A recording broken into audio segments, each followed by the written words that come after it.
নমস্কাৰ এই মুহূৰ্তত জনাইছো অসমৰ প্ৰত্যেকগৰাকী জনসাধাৰণৰ বাবে কেইবাটা গুৰুত্বপূৰ্ণ খবৰ। আজি হৈছে 28 জানুৱাৰী। আজিৰ দিনটোতে অসমৰ লগতে ভাৰতবৰ্ষৰ বিভিন্ন প্ৰান্তৰ পৰা কেইবাটা গুৰুত্বপূৰ্ণ খবৰ একত্ৰিত কৰা হৈছে। এই মুহূৰ্তত জনাইছো আজিৰ প্ৰথমটো খবৰ। আজিৰ প্ৰথমটো খবৰেই ৰাজ্যবাসীৰ বাবে এটা ডাঙৰ খবৰ। মুখ্যমন্ত্ৰী ডক্টৰ হিমন্ত বিশ্ব শৰ্মাৰ ঘোষণাৰ পিছতে আহিল চাকৰিৰ বিজ্ঞাপন।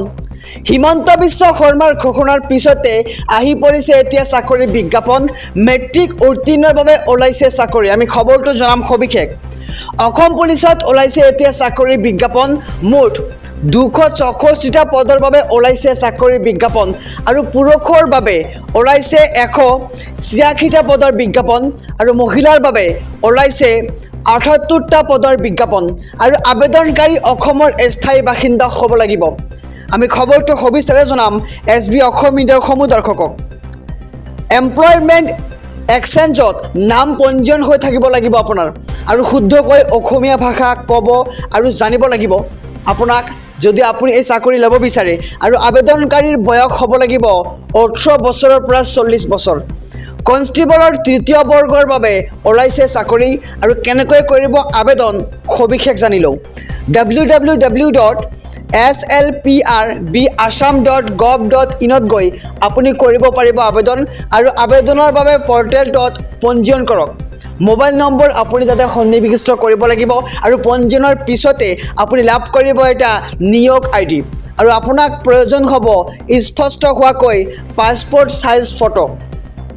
আৰু এই ফটোৰ ক্ষেত্ৰতো বান্ধি দিয়া হৈছে কেতবৰ নিয়ম।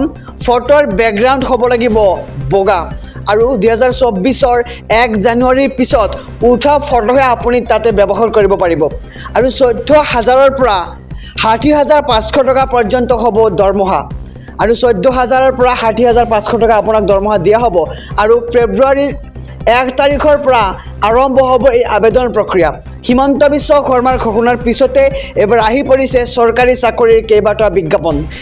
এই মুহূৰ্তত জনাইছোঁ আজিৰ দ্বিতীয় নম্বৰ খবৰটো। ৰেচন কাৰ্ডক লৈ কেন্দ্ৰীয় চৰকাৰৰ গাইডলাইন। আধাৰ কাৰ্ড আছেনে আপোনাৰ? এই মুহূৰ্তৰ খবৰসমূহ ৰাজ্যবাসীৰ বাবে। যিসকলে ৰেচন কাৰ্ডৰ বাবে আবেদন কৰিছিল আৰু ৰেচন কাৰ্ডখন পোৱা নাই তেনেহ'লে কি কৰিব আৰু আপুনি কি কাৰণত পোৱা নাই আৰু আধাৰ কাৰ্ড নাথাকিলে আপুনি নাপাব নেকি ৰেচন কাৰ্ড? আহক সবিশেষ জানি লওঁ। আধাৰ কাৰ্ড আছেনে আপোনাৰ? আধাৰ কাৰ্ড নথকাসকলে ৰেচন কাৰ্ড পাবনে? আবেদনৰ পিছতো যদি ৰেচন কাৰ্ড পোৱা নাই তেনেহ'লে কি কৰিব? আধাৰ কাৰ্ড নথকাসকলে ৰেচন কাৰ্ড লাভ নকৰে। আধাৰ নথকাসকলক ৰেচন কাৰ্ড দিবলৈ কেন্দ্ৰৰ সৈতে আলোচনা ৰাজ্য চৰকাৰৰ। আধাৰ কাৰ্ড নথকাসকলক ৰেচন কাৰ্ড দিবলৈ অনুমতি বিচাৰিছে অসম চৰকাৰে আৰু এই পৰ্যন্ত কেন্দ্ৰই দিয়া নাই কোনো ধৰণৰ উত্তৰ। যিসকলে ৰেচন কাৰ্ড আধাৰ কাৰ্ড নাই তেওঁলোকে লাভ কৰিবনে নাই ৰেচন কাৰ্ড? আৰু NRCৰ বাবে যিসকলৰ বায়'মেট্ৰিক হোৱা নাই সেইসকলে পোৱা নাই আধাৰ কাৰ্ড আৰু আধাৰ কাৰ্ড নথকাসকলক ৰেচন কাৰ্ড দিবলৈ আলোচনা কেন্দ্ৰৰ। কেন্দ্ৰৰ পৰা এই পৰ্যন্ত উত্তৰ আহিলেই আধাৰ কাৰ্ড নথকাসকলে লাভ কৰিব ৰেচন কাৰ্ড আৰু যদি আপোনাৰ আধাৰ কাৰ্ডখন নাই তেনেহ'লে আপুনি কিন্তু লাভ নকৰে ৰেচন কাৰ্ড আৰু আধাৰ কাৰ্ড নথকাসকলে ৰেচন কাৰ্ড নাপাব।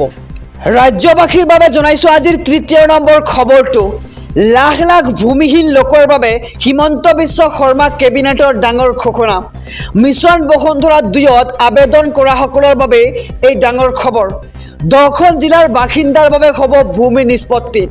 10খন জিলাৰ খিলঞ্জীয়াৰ বাবে নিষ্পত্তি কৰা হ'ব ভূমি আৰু ভূমিহীন খিলঞ্জীয়া পৰিয়ালক স্থায়ী বসতি স্থাপন কৰি দিয়া হ'ব।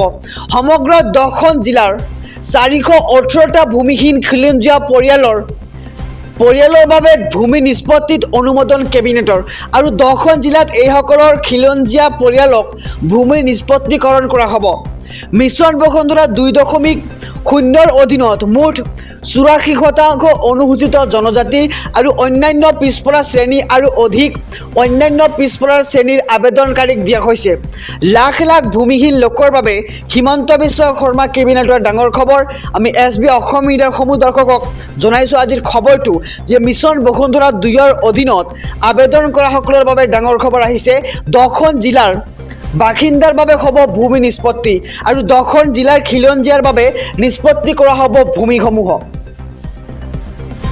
গাড়ীৰ গৰাকীসকললৈ জৰুৰী খবৰ 31 জানুৱাৰীৰ ভিতৰত কৰিব লাগিব বিশেষ কাম নহ'লে ভৰিব লাগিব দুগুণ ধন যদি আপোনাৰ ফাষ্টেগৰ KYC অসম্পূৰ্ণ তেন্তে 31 জানুৱাৰীৰ পিছত পৰিব সমস্যাত 31 জানুৱাৰীৰ পৰা নচলিব আপোনাৰ গাড়ীৰ ফাষ্টেগ যাৰ KYC 31 জানুৱাৰীৰ ভিতৰত সম্পূৰ্ণ হোৱা নাই তেওঁলোকক ব্লেকলিষ্ট বা নিষ্ক্ৰিয় কৰা হ'ব এখন গাড়ীত এটাতকৈ অধিক ফাষ্টেগ লগালে ব্লেকলিষ্ট কৰা হ'ব আৰু 31 জানুৱাৰীৰ ভিতৰত সম্পূৰ্ণ কৰিব লাগিব আপুনি ফাষ্টেগৰ KYCৰ কাম আৰু নগদ ধনৰ জৰিয়তে টলকৰ পৰিশোধ কৰিব বিচাৰিলে আপুনি ভৰিব লাগিব দুগুণ ধন আৰু 31 জানুৱাৰীৰ ভিতৰত ওৱান ভেহিকেল ওৱান ফাষ্টেগ আঁচনি ৰূপায়ণ সময়সীমা নিৰ্ধাৰণ কৰিছে NHAI আৰু গাড়ীৰ গৰাকীলৈ জৰুৰী খবৰ আমি খবৰটো জনাইছোঁ আমাৰ সমূহ দৰ্শকক